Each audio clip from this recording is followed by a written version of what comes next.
Selamat datang di Cupu Channel Jendela Dunia.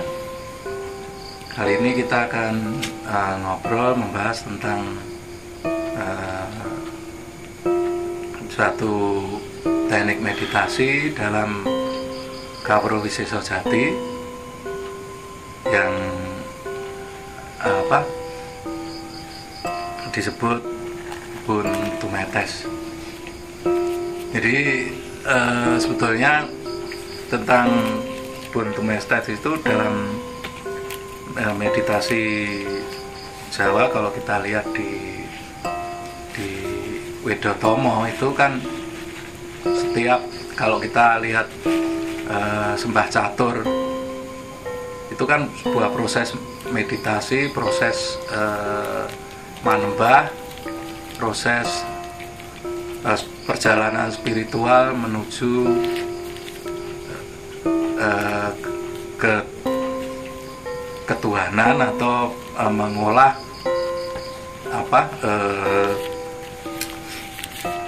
artinya kan ke arah meditasi. Jadi dari 4 sembah itu pasti akan disebut tentang sesucinya, gitu kan. Kalau sembah rogo itu ada sesucine apa, sembah roso itu diawali pasti akan itu. Jadi dalam konsepnya di Wedotomo itu setiap tata cara manembah, atau kalau dalam bahasa umum itu meditasi, itu ada yang namanya sesuci atau membersihkan diri. Nah, dari banyak metode saya kan merangkum itu menjadi ada satu teknik namanya untuk sesuci, untuk membersihkan itu dengan Bun Tumetes. Teknik Bun Tumetes itu kalau secara gambarannya itu ya seperti kita mendapat tetesan embun yang membersihkan diri kita, seperti itu. Jadi prinsipnya seperti itu, sehingga energi yang dihasilkan itu sifatnya sebetulnya sih dingin, tapi karena itu olah rasa jadi ya pribadi sekali ya, bisa itu tergantung orangnya. Itu sebetulnya bisa terasa hangat, ada yang terasa dingin, atau mungkin kalau dalam prosesnya itu adalah transfer pemberian energi, mungkin tidak bisa merasakan apa-apa. Tapi ketika itu dilakukan sendiri, itu harusnya itu rasanya adalah seger. Seger itu ya bisa, sebetulnya bisa dua-duanya sih, seger hangat dan seger dingin. Nah, itu kalau prinsipnya itu sesuci, membersihkan. Kemudian kalau posisinya itu yang paling bagus itu kan duduk bersila atau sila tumpang dengan tangan di lutut. Ini posisi yang paling baik. Kenapa? Karena ini kan kalau filosofinya ini kalau kita lihat ini kan segitiga kan di sini. Segitiga ini adalah lambarannya rasa, di sini ada karsa dan cipta. Itu menjadi ini pusatnya adalah pengendalinya adalah ada di kepala kita. Artinya kita mengendalikan cipta rasa karsa itu dengan akal atau dengan budi kita, dengan pikiran. Itu secara filosofi seperti itu. Kemudian secara fisik juga dengan posisi segitiga ini masih filosofi itu kan ya itu adalah mengkerucut kan, mengarah ke permohonan. Itu simbolnya kan biasanya kalau di Jawa kan tumpeng, kemudian gunungan dan sebagainya, itu kan pasti akan bentuknya kerucut, bentuknya segitiga. Nah, kalau di Timur Tengah mungkin jadi piramid seperti itu. Nah, dalam posisi segitiga ini kalau secara energinya itu dengan posisi seperti ini akan energi yang masuk itu nanti kalau kita hitung, kalau hitungan fisika itu kan ada titik fokusnya, titik beratnya.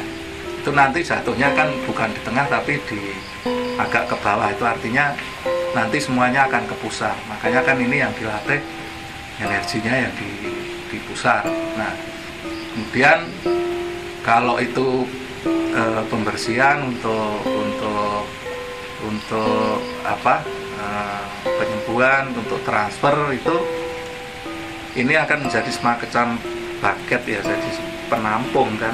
Ketika embunnya menetes nanti akan ditampung di pusar ini, kemudian nanti akan disebarkan untuk memberikan penyembuhan. Nah, itu kalau dalam proses healing. Tapi kalau dalam proses penyembuhan sendiri itu bisa dibuang ke luar. Jadi, nah, kalau sebetulnya buntu metes itu tidak berdiri sendiri, karena seperti tadi saya katakan bahwa setiap meditasi kalau di dalam Wedotama itu pasti sesuci. Nah, sesuci itu kan kemudian dilanjutkan dengan proses yang lain. Nah, kebetulan ketika dengan buntu metes ini ternyata dengan berdiri sendiri saja itu bisa memberikan manfaat, terutama untuk penyembuhan penyakit medis, atau terutama untuk yang trauma atau anxiety, sakit-sakit karena gangguan psikologis itu, sehingga lebih banyak dipakai itu. Tapi sebetulnya rangkaiannya itu ya ada rangkaian sendiri. Jadi setiap rangkaian itu selalu diawali berdoa, kemudian sesuci itu, kemudian meditasi. Nah, meditasinya ini nanti bisa bermacam-macam, dan nantinya di akhir itu penutupnya juga berdoa. Kenapa? Karena ya itu sebetulnya cuma ya kita namanya berdoa kan mohon pada Tuhan, dan itu penyampaian tujuan kita bermeditasi itu seperti itu.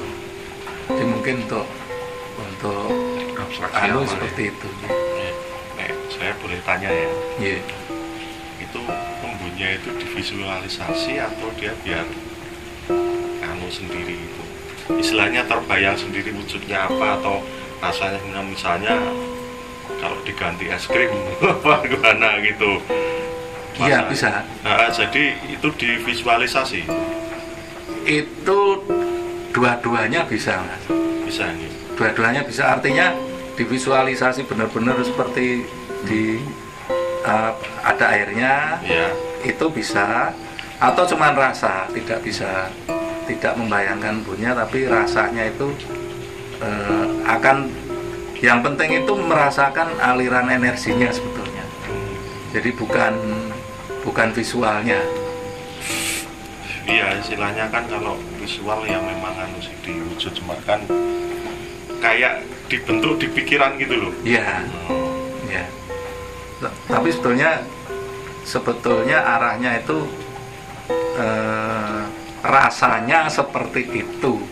Jadi bukan harus seperti airnya, bukan harus seperti embunnya, tapi rasanya itu, energinya itu netes, meresap ke bawah, itu membersihkan.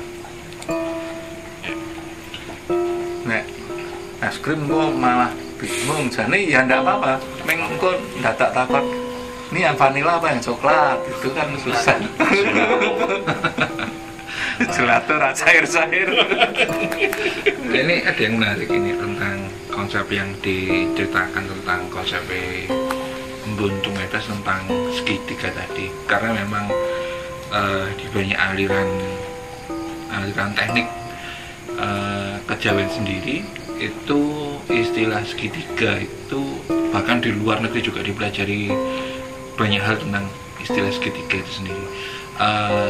Kalau mengacu dari paparan Mas Agung tadi kan, segitiga tadi itu yang bawah itu kan rasanya, Ya. yang atas itu karsa sama cipta. Kalau mengacu pada konsep itu berarti kan keinginan dan penciptaan itu dijadikan satu yang kemudian dirasakan. Nah, maksud saya gini, banyak orang mencipta tanpa keinginan, banyak keinginan tapi dia tidak bisa memvisualisasikan.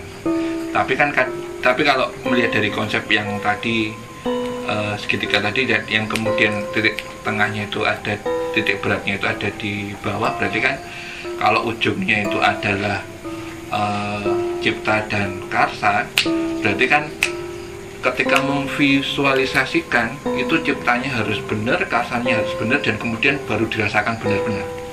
Apakah seperti itu? Betul, cuman itu kan harus jadi satu kan? Iya. Jadi satu dan harus dilambari karsa, Iya. dilambari rasa. Iya, jadi karena dasarnya itu rasa itu apa? Rasa itu kan energi. Makanya kan kalau kita mengolah energi istilahnya mesti olah rasa kan gitu. Iya, jadi kan kenapa saya kok menanyakan hal itu kan, sebab kan banyak orang kalau kita mengambil istilah barat afirmasi katakanlah ya, itu kan banyak orang yang membayangkan tapi dia sebenarnya nggak karep. Betul.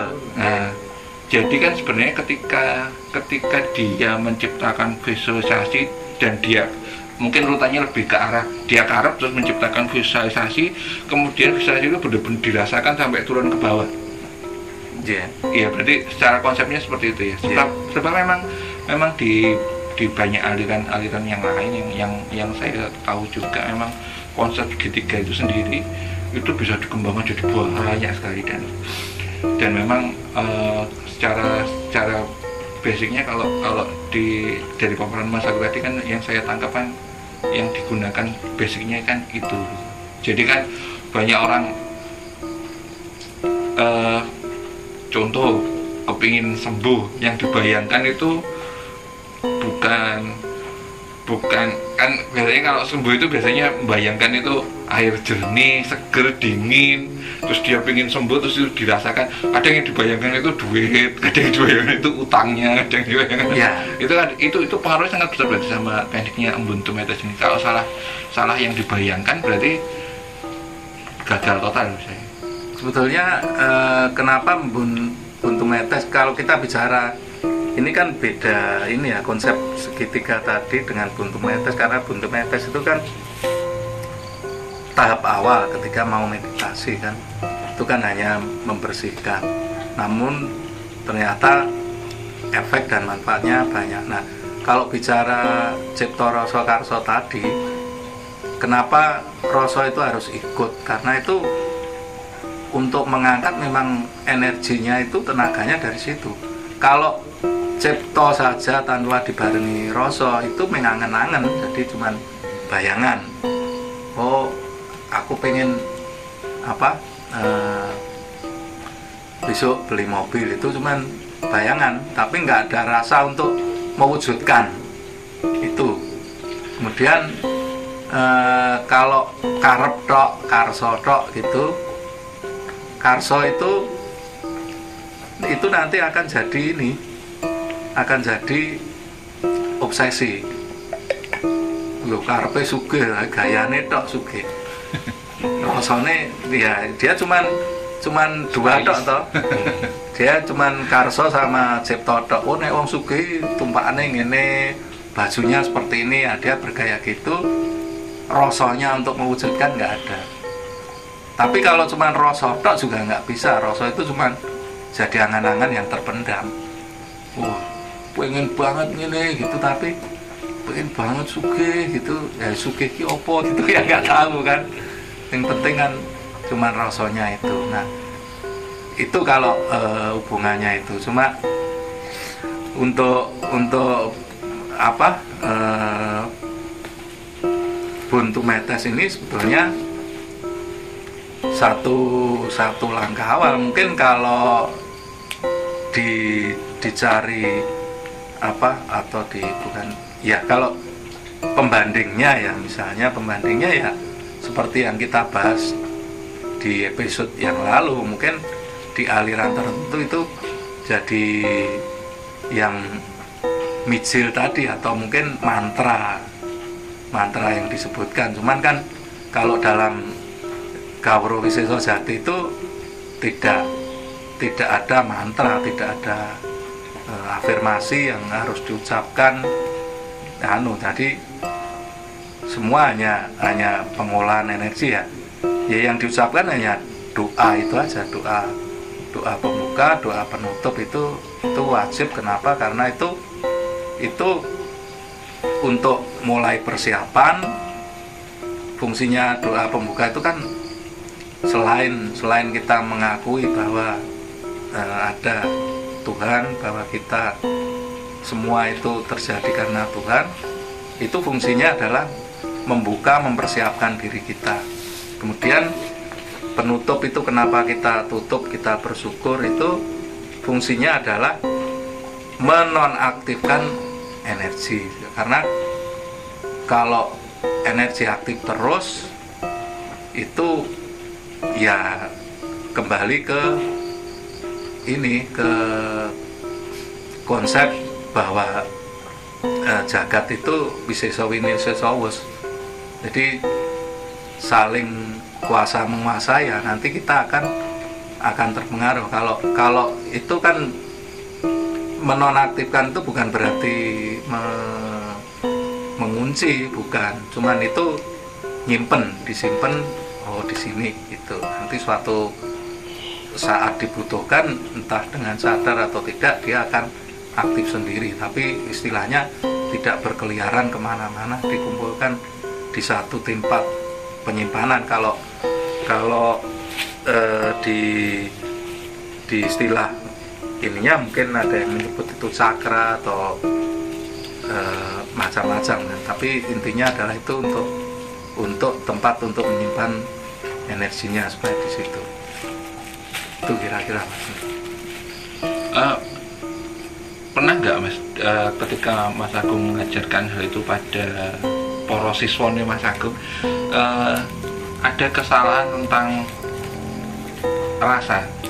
Contoh nih, ketika dia pengen sembuh, terus dia menciptakan anggapnya kapsul gitu kan, tapi karena dia rasanya itu nggak ngerti tentang yang dia ciptakan, maksudnya anggap aja dia menciptakan itu kapsul merah ya, tapi dia tuh sebenarnya nggak ngerti tentang rasanya kapsul merah. Kalau nelan kapsul merah itu bakal gimana, itu akhirnya terjadi miss energi. Itu pernah nggak kasus-kasus gitu terjadi? Nggak pernah, karena kan memang konsep dan ininya udah jelas bahwa itu buntu metes, tekniknya itu seperti ini gitu. Cuman masalah rasa tadi ya, ada yang bisa merasakan hangat, ada yang dingin, ada yang cuma griming. Berarti untuk rasa itu memang dibebaskan ya? Ada yang ini, tapi kan makanya kan bukan penting ya, yang kuncinya kan dirasa, bukan cipto apa visualnya, bukan bayang ke ini apakah embun kok dadi es krim apa dadi kapsul, enggak. Intinya adalah bahwa itu energi meresap seperti embun, seperti itu. Kan tidak harus dari atas loh. Nah, kalau itu memang rasanya dibebaskan. Kalau rasanya yang dibebaskan, Okay. Cuman kan urutannya membersihkan itu kan dari atas. Dari atas. Ya, kalau istilah anunya grounding, khususnya gitu. Karena kan itu tidak lazim kalau misalnya dari bawah ke atas. Ya, itu kapilaritas. Ya, ngangkatnya kesuwen. Tapi ya itu sungsang jadinya. Itu mungkin beda lagi untuk keperluan yang lain. Ya, karena kan kalau buntu metes memang tadi saya sebut bahwa itu awal, bukan meditasinya pokoknya. Itu hanya sesuci. Kalau di Wedotomo itu sesucinya, nah ada kan sesucinya dengan air, nah sesucinya dengan ngersii batin. Nah jadi buntu metes itu seperti itu, ngersii itu tadi. Nah baru nanti dilanjutkan dengan meditasi. Itu bisa meditasi hening, meditasi apa aja aplikasinya dengan beda ini. Nah itu ya kuncinya yang bikin dingin itu di rasa sama sebetulnya di apa teknik nafasnya itu yang memang akan secara fisik dia akan merasakan dingin. Tapi karena untuk penyembuhan itu kan orang yang tidak belajar tuh, orang sakit kan belum tentu belajar meditasi. Nah itu kita kesembuhan kan kita cari praktis. Nah itu ya dibikinlah apa kalaupun ada imajinasi, ada ini yang gampang-gampang saja itu. Kalau yang apa orang sudah sepuh gitu, masa kita untuk bayang kayak gitu kan itu penting itu. Susah. Maksudnya gini, ketika Mas Agung tadi menyinggung yang sepuh, apakah teknik itu harus dilakukan dengan duduk, Mas? Nah makanya kalau yang sepuh ya nggak disuruh meditasi. Enggak, maksudnya kan tadi Mas Agung kan bilang kan segitiga tuh ya. Yeah. Itu kalau orangnya dalam kondisi sakit parah, katakanlah ini sakit parah, terus dia dalam kondisi terlentang, apakah teknik itu bisa dilakukan atau gimana? Sebetulnya bisa. Kalau tiap kali meditasi itu kan ambil posisi senyaman mungkin, gitu. Itu pasti boleh duduk bersila, sila tumpang, atau duduk di kursi, atau rebahan. Nah itu kan boleh. Jadi itu nggak usah sepuh juga boleh. Cuman posisi yang paling bagus memang yang sila tumpang tadi. Berarti nggak saklek ke posisi segitiga tadi ya? Nggak saklek. Cuman posisi yang paling bagus itu seperti itu. Karena kan siap, ready. Nah efeknya biasanya nyaman, terus tidur. Nah ini makanya kan sangat banyak yang banyak yang merasakan manfaat ininya yang trauma. Karena trauma itu kan nggak bisa tidur, terus pikiran. Ya itu terus pick up nggak tenang. Nah ini bisa tenang, walaupun untuk penyakit yang lain juga banyak, kayak penyakit lama yang kambuhan itu bisa sembuh, kemudian stroke itu bisa merasakan alirannya. Itu baru pertama baru pertama meditasi. Nah bisa kita asumsikan kalau dia akan rutin itu kan dia akan merasakan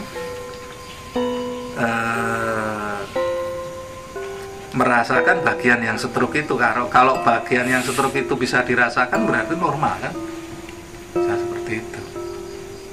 Saraf udah connect ya, ya karena kan stroke itu kan istilahnya mati separuh loh, mal saraf. Ya,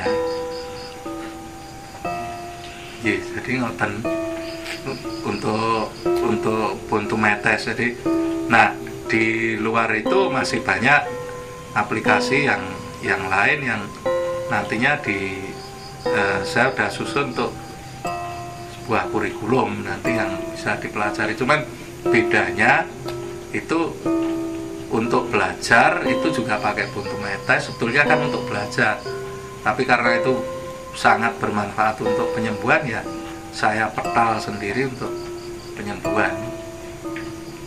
Yang menarik sih kalau saya pribadi sih sebenarnya dari paparannya Mas Agung tadi, yang menarik itu memang ketika Mas Agung sendiri mengembangkan tentang segitiga, tentang segitiga itu sendiri memang banyak sekali varian dan modelnya, dan itu digunakan untuk berbagai macam hal. Triangle itu sendiri kan dalam banyak pengetahuan juga dipakai macam-macam, fotografi pakai, desain pakai, segala macam pakai sebenarnya. Dan memang pengembangan dari segitiga sendiri itu banyak sekali variannya dan manfaatnya juga sangat banyak, tergantung digunakan untuk kemanfaatan yang bagaimana. Jadi memang itu memang salah satu aliran kuno, maksudnya memang aliran kuno yang memang patut untuk digali kembali dan dikembangkan kembali untuk diaplikasikan di zaman sekarang. Mungkin Mbak Sulis punya pengalaman tentang segitiga ini tuh? Ya, meditasi ya di tempat saya biasa, ya tidak ada acuan khusus atau bentuk-bentuk yang tapi memang kebanyakan bersila, kemudian ambil sikap meditasi itu aja, jadi nggak ada kekhususan tertentu. Ya, nggak ada. Untuk nama sendiri sebenarnya kenapa Mas kok mengambil filosofi dari Buntu Metes itu? Ya karena kan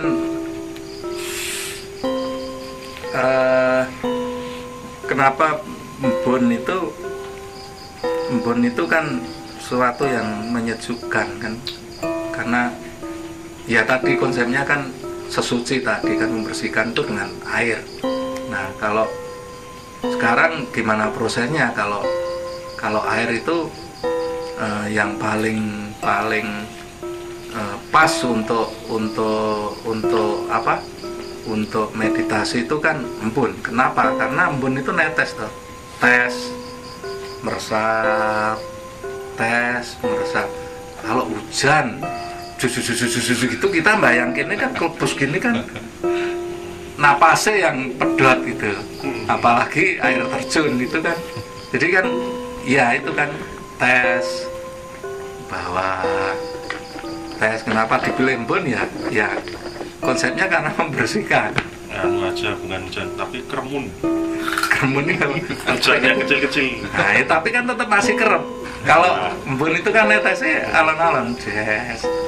Embun yang dari daun loh ya, turunnya itu kan nggak banyak. Nah kalau anu kan itu. Nah sebetulnya fungsinya apa sih sebetulnya selain filosofinya adalah membersihkan atau sesuci? Sebetulnya kan itu mempersiapkan kita merasakan saraf-saraf kita di dalam.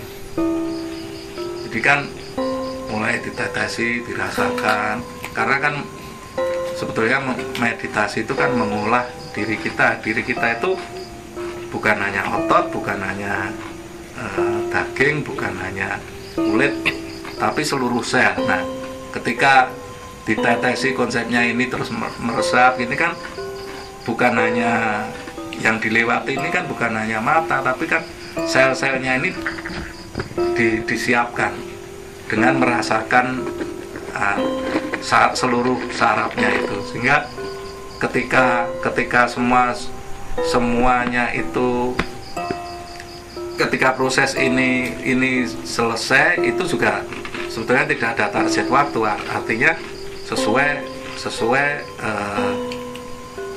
diri kita. Kalau dirasa cukup ya cukup, artinya kan ketika ini sudah semua siap selnya, nah baru setelah itu kan meditasi, sehingga meditasinya lebih kalau bahasa ininya lebih fokus kan, lebih akan lebih terasa ketika nanti misalnya dilanjutkan dengan meditasi hening, itu akan lebih terasa banget karena tubuh kita, pikiran kita dan rasa kita itu sudah siap. Itu kan fungsinya untuk sesuci itu. Jadi ketika saya baca di Wedotomo pun begitu, sesucinya seperti ini. Nah, nanti sesucinya itu ngersii hati, ngersihan itu kan terus nantinya akan setelah itu kan tan samar pamoring sukmo, jadi sudah tidak ada keraguan lagi karena memang sudah siap ketika itu. Jadi nggak ada ketakutan, nggak ada rasa-rasa itu. Jadi sebetulnya itu untuk persiapan konsentrasi juga. Gini, asumsi saya kenapa kok saya menanyakan tentang filosofi nama itu sendiri. Ini asumsi saya sih. Biar saya sendiri nggak maut pemahaman saya. Jadi asumsi saya itu kenapa kok namanya Ubuntu Metes awalnya, sebelum saya menanyakan hal ini, saya kiranya itu kan kenapa kok namanya embun? Karena embun itu berasal dari tidak ada apa-apa, atau dari udara yang kemudian untuk menyejukkan. Saya mikirnya sih gitu. Makanya saya tanyakan kenapa kok namanya Ubuntu Metes itu sendiri. Ya, karena ya embun, karena konsepnya sesuci, dan ada banyak teknik juga sih sebetulnya untuk sesuci. Jadi bukan hanya air tapi juga udara. Kemudian kalau kita lihat konsep di aliran yang lain yang kita lihat itu kan sebetulnya jamasan kan, sebetulnya yang lazim itu kan, itu jamas itu kan sebetulnya kan juga sesuci sebetulnya. Nah itu kan macam-macam, jamas itu sendiri kan artinya mandi, keramas itu kan, tapi pada praktek spiritual, pada praktek supranatural itu udah beda. Jamas itu ada yang pakai api, dilati besi, itu juga jamas, padahal jamas. Jadi beda-beda. Nah kebetulan yang saya ini dengan teknik yang dingin, makanya kan api itu bisa dengan udara, bisa pokoknya unsur semua bisa. Itu lebih kuat di afirmasinya atau di olah nafasnya untuk teknik bentuk konsentrasinya. Di konsentrasi. Di rasa merasakan aja. Jadi memang tidak dibutuhkan olah nafas teknik tertentu ya. Kalau untuk belajar perlu. Beda. Kalau untuk belajar itu perlu. Kenapa? Karena dia kan nggak sakit, pengen belajar. Tapi kalau sakit ya susah dengan orang yang belajar kan. Kalau belajar kan angel ya serasa sinau kan gitu. Kan gampang lah kan. Gitu. Tapi kalau sakit kan ya angel ya. Dene nek loro pilek ke sambungannya Gitu. Kalau belajar iya sesuci gitu memang harus dua-duanya, napasnya, konsentrasinya, sama posisi itu harus benar. Tapi kalau sakit, makanya kenapa saya pakai buntu metes, efeknya segar dan akhirnya ngantuk tidur. Nah itu tidur itu sebetulnya kan daripada dianjurkan kamu nanti ada di alam bawah sadar ini, dan paling gampang bawah sadar itu kan tidur gitu loh. Jadi kan ketika itu terus nanti tertidur, nah energi ini akan bekerja ketika orang berada di alam bawah sadar, bukan di kesadaran. Itu baru energinya bergerak. Nah salah satu yang paling gampang ya bikin orang tidur. Tapi kan nggak mungkin terus kita penyembuhan datang saya sakit tidur gitu ya. Nggak mungkin. Jurnalis.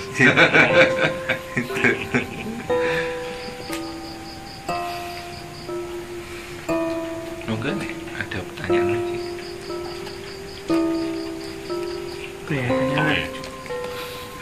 Baik, kalau tidak ada obrolan kita tentang buntu metes kita akhiri. Kita akan ngobrol lagi dengan topik-topik yang menarik di episode berikutnya. Sampai jumpa.